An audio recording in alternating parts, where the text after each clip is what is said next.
Hi. ഇന്നും നമുക്കൊരു വിരുന്ന് പോകാനുണ്ട് കേട്ടോ. രാവിലെ തന്നെ കുളിയൊക്കെ കഴിഞ്ഞിട്ട് റെഡിയാകാൻ വന്നപ്പോഴേ എൻ്റെ മീനാക്ഷി അമ്മയ്ക്കൊരാഗ്രഹം. രാധികമ്മച്ചി എന്നെ ഒന്ന് എടുക്കുമോ എന്ന് ചോദിച്ചു. അങ്ങനെ മീനുക്കുട്ടി എടുത്ത് തോളത്ത് വെച്ചപ്പോഴോ കുഞ്ഞപ്പൂവിന് ഭയങ്കര കരച്ചിലും ബഹളവും. കുഞ്ഞപ്പൂവിനെ എടുക്കണമെന്ന് പറഞ്ഞിട്ട്. അപ്പോൾ ഒരാളെ എടുത്തപ്പോൾ അടുത്ത ആൾ ബഹളമായി. പിന്നെ രണ്ടുപേരെയും തോളത്തെടുത്ത് കേട്ടോ. സത്യം പറഞ്ഞാലേ രണ്ടുപേരെയും തോളത്തെടുക്കാനൊന്നും പറ്റൂല കേട്ടോ. എങ്കിലും ഒരു കയ്യിൽ മീനാക്ഷി അമ്മയും മറ്റേ കയ്യിൽ കല്യാണി അമ്മയൊക്കെ ഞാൻ എടുക്കാൻ നോക്കി കേട്ടോ. ആദ്യമൊന്നും സെറ്റായില്ല. പിന്നെ അങ്ങ് രണ്ടിനും താത്തിറക്കി. അത് കഴിഞ്ഞിട്ട് മീനുക്കുട്ടിയെ താഴെ ഇറക്കിയിട്ട് കല്യാണിക്കുട്ടിയെ എടുത്ത് തോളത്ത് വെച്ചു. അങ്ങനെ രണ്ടുപേരെ ആഗ്രഹവും സാധിച്ചു കൊടുത്തു. ഒരുമിച്ചെടുക്കാനൊന്നും പറ്റൂല കേട്ടോ, അവർ കുറച്ചൊക്കെ വലുതായില്ലേ. എന്നാലും അതൊക്കെ കഴിഞ്ഞിട്ട് നമ്മൾ പിന്നെ പോകാനൊക്കെ ആയിട്ട് റെഡിയായി കേട്ടോ. ഇന്നെൻ്റെ അപ്പച്ചിയുടെ വീട് വരെ ഒന്ന് പോകണം രാവിലെ. കുറേ ദിവസങ്ങളായിട്ട് വിളിക്കുന്നുണ്ട് പോകാനായിട്ടേ. അപ്പം നമുക്കിതുവരെ പോകാൻ പറ്റിയിട്ടില്ല. അപ്പോൾ ഇന്നൊരു ഞായറാഴ്ച ആയതുകൊണ്ട് പോകാമെന്ന് കരുതി. മിക്കവാറും ആകെ കിട്ടുന്നൊരു ഞായറാഴ്ചയാണ്. എന്തെല്ലാം പണികളുണ്ട്, അന്ന് എല്ലാ കാര്യങ്ങളും ചെയ്യണം എന്നൊക്കെ വിചാരിക്കും. പക്ഷെ എന്തെങ്കിലും ഒരു കാര്യം ഉണ്ടായിട്ട് എവിടെയെങ്കിലും പോവുകയാണെങ്കിൽ അന്നത്തെ ദിവസം മൊത്തം പോവും. എന്നാലും നമ്മളിന്ന് രാവിലെ അങ്ങോട്ട് പോകാൻ തുടങ്ങി കേട്ടോ. പോകുന്ന വഴിക്ക് അവരുടെ വീടിനടുത്തെത്താറായപ്പോഴത്തേക്കിന് അമ്മ കടയിൽ പോയിട്ട് ഒരു കിലോ ഏത്തപ്പഴമൊക്കെ വാങ്ങിയിട്ട് വന്നു. അങ്ങനെ ഞങ്ങൾ അവിടെ ചെന്ന് കേട്ടോ. അവിടെ ചെന്നപ്പോഴത്തേക്കിന് പിന്നെ അമ്മയുടെ കാര്യങ്ങളൊക്കെ അങ്ങ് മാറി. കാരണം എന്താണെന്ന് വെച്ച് കഴിഞ്ഞാൽ നമ്മൾ ബന്ധുക്കളുടെ വീട്ടിലൊക്കെ ചെല്ലുന്ന സമയത്ത് അമ്മ അവിടെ നോക്കിക്കൊണ്ടൊന്നും നിൽക്കത്തില്ല കേട്ടോ. അവിടെ ചെന്ന് കഴിഞ്ഞാൽ അവിടുത്തെ പണികളൊക്കെ ചെയ്യും, അവരുടെ കൂടെ അങ്ങ് കൂടും. ഞങ്ങൾ അവിടെ ചെന്നപ്പോഴത്തേക്കിന് നാരങ്ങ വെള്ളം ഇട്ട് വെച്ചിട്ടുണ്ടായിരുന്നേ. അപ്പോൾ നമ്മൾ ഫ്രിഡ്ജിൽ വെച്ചിട്ട് തണുത്ത നാരങ്ങ വെള്ളമായിരുന്നു, കുപ്പികളിലൊക്കെ ആക്കി വെച്ചേക്കുമായിരുന്നു. ഞങ്ങളവിടെ ചെന്ന പാടെ അമ്മ അടുക്കളയിൽ കയറി. ഞങ്ങൾ ആ നാരങ്ങളൊക്കെ കുടിച്ചുകൊണ്ട് അവിടെ ഇങ്ങനെ ചുറ്റിയടിച്ച് നടക്കുമായിരുന്നു കേട്ടോ. കുറച്ച് കറികളൊക്കെ നമ്മൾ ചെല്ലുന്ന പ്രമാണിച്ച് അവർ ഇന്നലെ കുറച്ച് കറികളൊക്കെ വെച്ചിട്ടുണ്ടായിരുന്നു പോലും. അപ്പോൾ ഇന്ന് ചിക്കൻ കറിയും കൂടെ ഒക്കെ വെക്കാനുണ്ടായിരുന്നേ. അമ്മ ചെന്ന് അതിൻ്റെ കാര്യങ്ങളൊക്കെ ഏറ്റെടുത്ത് കേട്ടോ. അതിൻ്റെ ഉള്ളിയൊക്കെ അരിഞ്ഞ് വെച്ചു, കറികളൊക്കെ റെഡിയാക്കാനുണ്ടെങ്കിൽ. അപ്പോൾ ഞങ്ങൾക്ക് രാവിലെ ചെന്നപ്പോഴത്തേക്കിന് ദോശയും സാമ്പാറും മീൻ പൊരിച്ചതും തന്നു കേട്ടോ. ഇവിടുന്ന് ഞാനും അമ്മയൊന്നും കഴിച്ചിട്ടില്ലായിരുന്നു രാവിലെ. മീനാക്ഷി അമ്മയും കല്യാണിയമ്മയും ദോശ കഴിച്ചിട്ടാണ്, ഞങ്ങളുടെ വീട്ടിൽ രാവിലെ ദോശയായിരുന്നു കഴിച്ചിട്ടാണ് പോയത് കേട്ടോ. അവിടെ ചെന്നപ്പോഴത്തേക്ക് അവർ കഴിച്ചില്ല, ഞങ്ങൾ കഴിച്ചു, ഞാനും അമ്മയും കഴിച്ചു. പിന്നെ അമ്മ ഉള്ളിയൊക്കെ അരിഞ്ഞു, ചിക്കനൊക്കെ കഴുകി വൃത്തിയാക്കി. പിന്നെ അതൊക്കെ അങ്ങോട്ട് വെക്കാനുണ്ടെങ്കിൽ കേട്ടോ. അപ്പോൾ അപ്പച്ചിയും കൂടെ ഉണ്ട്, സഹായത്തിനുണ്ട്. രണ്ടുപേരും കൂടിയാണ് അടുക്കളയിലെ കാര്യങ്ങളൊക്കെ നോക്കിയത്.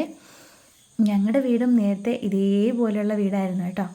ഇപ്പോഴാണല്ലോ നമുക്ക് വേറെ വീടൊക്കെ ആക്കിയത്. അപ്പോൾ അമ്മ അടുക്കളയിൽ ഓരോ കാര്യങ്ങളൊക്കെ ചെയ്തുകൊണ്ടിരുന്ന സമയത്ത് ഞാൻ നമ്മുടെ ഫോണും ഒക്കെ എടുത്തും കൊണ്ട് അതിൻ്റെ ചുറ്റാകെ നടന്ന് അവിടെയൊക്കെയുള്ള കാര്യങ്ങളൊക്കെ ഇങ്ങനെ നോക്കിക്കൊണ്ട് നടന്നുണ്ട്. ഇതാണ് വീട് കണ്ടോ. ഇതാണ് നമ്മുടെ അപ്പച്ചിയുടെ വീട്. എല്ലായിടത്തും തൂത്ത് വൃത്തിയാക്കിയൊക്കെ ഇട്ടേക്കാണ്. മുറ്റത്തൊരു ചെടിയൊക്കെ ഉണ്ട്.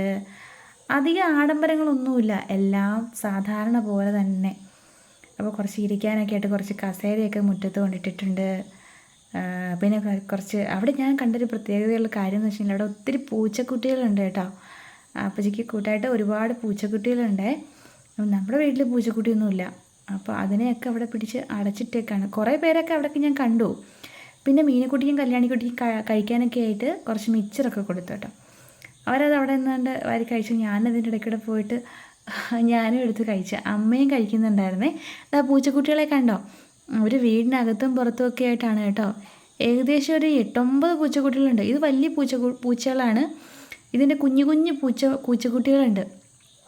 അവരടുത്തോട്ട് ചെന്നപ്പോഴത്തേക്കിനും ഓടിപ്പോവായിരുന്നു കേട്ടോ. അപ്പോൾ പിന്നെ നമുക്ക് ഉച്ചയൂണൊക്കെ അങ്ങ് തയ്യാറാക്കി. പെട്ടെന്ന് ചീനി ഉണ്ടായിരുന്നു. ചീനിയും ഇറച്ചിക്കറിയും അവിടെ ചെന്നതിന് അമ്മയും കൂടി ചെന്നതിന് ശേഷമാണ് വെച്ചത്. ചോറ്, പുളിശ്ശേരി, ഇഞ്ചി, തോരൻ, അങ്ങനെയൊക്കെയുള്ള കാര്യങ്ങൾ രാവിലെ തന്നെ ആക്കിയിട്ടുണ്ടായിരുന്നു. ഇന്നലെ പച്ചടി, മാങ്ങ അങ്ങനെയുള്ള കാര്യങ്ങളൊക്കെ ഇന്നലെ ആക്കി. ഓണത്തിന് നമ്മൾ ചെന്നില്ല, അതുകൊണ്ട് നമ്മൾ ഇന്ന് ചെന്നപ്പോൾ ചെറിയൊരു സദ്യയുടെ വട്ടംകൂട്ടിലായിരുന്നു കേട്ടോ. ഒത്തിരി നാളിന് ശേഷമാണ് നമ്മൾ അവിടെയൊക്കെ പോയത്. അപ്പോൾ എല്ലാവരും ഉണ്ടായത് കൊണ്ടൊരു പ്രത്യേക സന്തോഷമായിരുന്നു. ചോറ്, പരിപ്പ്, ചീനി വേവിച്ചത്, ചിക്കൻ കറി, അവിയൽ, തോരന്, ഇഞ്ചി, അച്ചാർ, പച്ചടി, അങ്ങനെയൊക്കെ. എനിക്ക് ഒത്തിരി ഇഷ്ടം പരിപ്പായതുകൊണ്ട് ഞാൻ ഒത്തിരി തോനെയും പരിപ്പൊഴിച്ചു. ചോറ് അങ്ങനെ വാരി കഴിച്ചു. ഒത്തിരി സന്തോഷമായിരുന്നു. ഒരുപാട് നാളുകളായി അവിടെയൊക്കെ പോയിട്ട്. അങ്ങനെ നമ്മൾ ഉച്ചയ്ക്ക് ശേഷം അവിടെ നിന്ന് ഇറങ്ങി കേട്ടോ. അവിടുത്തെ അപ്പച്ചിക്കും മാമനും എല്ലാവരും കുഞ്ഞപ്പൂ ഉമ്മയൊക്കെ കൊടുത്തിട്ടൊക്കെയാണ് ഇറങ്ങിയത്. നാത്തൂൻ അമ്മയ്ക്ക് ഇതാ കുറച്ച് പാത്രത്തിൽ കുറച്ച് പായസവും കൂടി എടുത്തിട്ടുണ്ടായിരുന്നു കേട്ടോ. അങ്ങനെ നമ്മൾ കൊടുത്തു. അങ്ങനെ നമ്മൾ വീട്ടിൽ വന്നു. വീട്ടിൽ വന്നപ്പോൾ തന്നെ നല്ല ക്ഷീണം ഉണ്ടായിരുന്നു. അവിടുന്ന് പായസമൊക്കെ കുടിച്ച് സദ്യയൊക്കെ കഴിച്ചിട്ട് വന്നപ്പോഴത്തേക്കിന് പിന്നെ എവിടെയെങ്കിലും ഒന്ന് കിടന്നാൽ മതി എന്നായി കേട്ടോ. അപ്പോൾ കുറച്ച് പായസം കൊണ്ടുവന്നത് കട്ടിയായിപ്പോയപ്പോൾ അമ്മ കുറച്ച് പാലൊഴിച്ചൊന്ന് ലൂസാക്കി എടുത്തു. പിന്നെ ഞാനും അമ്മയും കുഞ്ഞപ്പൂവും ഒക്കെ കൂടി അവിടുന്ന് കൊണ്ടുവന്ന പായസം കൂടെ കുറച്ച് കുടിച്ചു. അങ്ങനെ പായസം കൂടെ ഒക്കെ കുടിച്ച് കഴിഞ്ഞപ്പോഴത്തേക്ക് നല്ലോണം ഉറക്കം വന്നു കേട്ടോ. നല്ല പായസമായിരുന്നു. അവിടെ നിന്ന് കുറച്ച് കുടിച്ചിട്ട് ഇങ്ങനെ വന്നപ്പോഴത്തേക്ക് ക്ഷീണമായിരുന്നു. പിന്നെ ഇവിടെ കൊണ്ടുവന്ന പായസം കൂടെ കുറച്ച് പാലൊഴിച്ച് ലൂസാക്കി കുടിച്ചുകൊണ്ടിരിക്കും. ഞാൻ കുടിച്ചപ്പോൾ കുഞ്ഞപ്പൂവും കൂടെ വന്നപ്പോൾ കുഞ്ഞപ്പൂവിനും കൊടുത്തു. അപ്പോൾ നമ്മൾ രാവിലെ ചോറ് മാത്രമേ വെച്ചിട്ടുള്ളായിരുന്നു. പിന്നെ കുറച്ച് പാത്രങ്ങളൊക്കെ ഉണ്ടായിരുന്നു കഴുകി വെക്കാനായിട്ട്. അങ്ങനെ നമ്മൾ അതൊക്കെ കഴുകി വെക്കണം. ഇനി കുറച്ച് കോഴിയുടെ കരളിരിപ്പുണ്ട്, അതൊന്ന് പുരട്ടിയെടുക്കണം. നമുക്ക് രാത്രിയിൽ എന്തെങ്കിലും കഴിക്കണ്ടേ, ചോറ് മാത്രമേ ഉള്ളൂ. പിന്നെ ഇന്നലത്തെ കുറച്ച് സാമ്പാറുണ്ടായിരുന്നു, അത് വേണമെങ്കിൽ എടുക്കണ്ടെന്ന് വിചാരിച്ചു. കുറച്ച് പുളിച്ചിട്ടൊക്കെ ഉണ്ടായിരുന്നു, ചൂടാക്കി വെക്കാൻ മറന്നുപോയി. ചൂടാക്കി വെച്ചിരുന്നെങ്കിൽ പുളിക്കത്തില്ലായിരുന്നു. എങ്കിലും പുളിച്ച സാമ്പാർ വെച്ച് ചോറ് കഴിക്കാൻ എനിക്കിഷ്ടമാണ് കേട്ടോ. പക്ഷേ മീനാക്ഷി അമ്മയ്ക്കും കല്യാണി അമ്മയ്ക്കും അതൊന്നും പറ്റത്തില്ല. അമ്മയ്ക്കും എനിക്കും കുഴപ്പമൊന്നുമില്ല. അങ്ങനെ ഞങ്ങൾ പിന്നെ പാത്രങ്ങളൊക്കെ കഴുകി വെച്ചിട്ട് ഒരു ഇച്ചിരി കട്ടൻ ചായയൊക്കെ ഇട്ട് കുടിച്ചിട്ട് ബാക്കി കാര്യങ്ങളൊക്കെ ചെയ്യാമെന്ന് വിചാരിച്ചു. നാളെ ഇനി ജോലിക്കൊക്കെ പോകണമല്ലോ. അപ്പോൾ ഇതിനിടയ്ക്കൂടെ മീനുക്കുട്ടിക്ക് നമ്മുടെ ബർത്ത്ഡേക്ക് മേടിച്ച ഡ്രസ്സാണ് കേട്ടോ ഇത്. അപ്പോൾ ഇതിന് കൈ വെക്കണം, അതിൻ്റെ സൈഡൊക്കെ ഒന്ന് അടിക്കണം. അപ്പോൾ നമ്മൾ അതൊക്കെ കഴിഞ്ഞിട്ട് ചീനി വേവിച്ചു കേട്ടോ. ചീനി വേവിച്ചു. നമ്മൾ ഇവിടെ ഇരുന്ന് മറ്റേ കരളൊക്കെ ഒന്ന് പുരട്ടിയെടുത്തു. അങ്ങനെ രാത്രിയിൽ ചോറ് കഴിച്ചില്ല. ചോറ് കഴിക്കുന്നതിന് പകരം ചീനിയും ഇത് വേവിച്ചതും കഴിച്ചു കേട്ടോ. നല്ല ചൂടോടുള്ള ആഹാരമായിരുന്നു. അധികം ചാറൊന്നും ആക്കാണ്ടാണ് ഞാനത് പുരട്ടിയെടുത്തത്. അപ്പോൾ അത് കഴിക്കാനൊക്കെ ആയിട്ട് എടുത്തു. അപ്പോൾ എല്ലാവരും അതൊക്കെ കഴിച്ചു. പക്ഷേ എനിക്ക് ഇച്ചിരി ചോറ് വേണമായിരുന്നു കേട്ടോ. അപ്പോൾ ഞാൻ പിന്നെ ഇച്ചിരി ചോറും ഇച്ചിരി മറ്റേ കരൾ പുരട്ടിയതും ഇച്ചിരി പച്ചമോരും കൂടെ ഒഴിച്ച് അതും കഴിച്ചു. അപ്പോൾ ഇത്രയേ ഉള്ളൂ. ഇഷ്ടമായൊന്ന് ലൈക്ക് ചെയ്യണേ. ടാറ്റാ.